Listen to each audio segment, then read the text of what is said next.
Right, so here we are at the restoration show. My car has actually made it. So we've got Ian with his Speedex, we've got a box, and we've got another Speedex in parts, so people can actually look around and see what's actually underneath, basically. So here you can see my car. I think these are going to cause a bit of interest over the weekend, having these LED headlights. We've got the high torque starter on, we've got the dynamo conversion that I do, and this is a power spark distributor and a power spark coil. Here's the pulley that's been altered, the V-pulley, so we can put the alternator, which will go here. I haven't actually mounted it yet, I actually run out of time.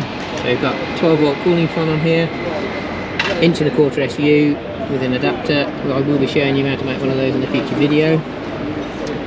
Under here we have the fuse box from Car Builder Solution.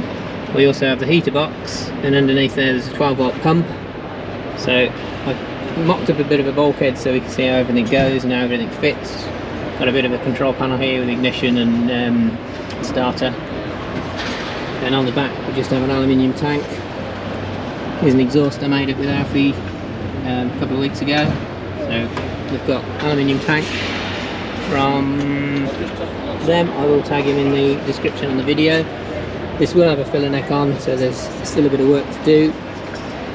Got the 12 volt wiring running down all the way to the front, and at the moment things are just looped up from the steering box, and I will get back on it as soon as we get home. So this is the car at the show. It'll be here all weekend, so if you're coming to the restoration show this weekend, feel free to stop by and have a chat with it. Metal Shaper Tom will be here on Saturday, as I will. So yeah, if you see us walking around the show, come and say hello. Thanks for watching.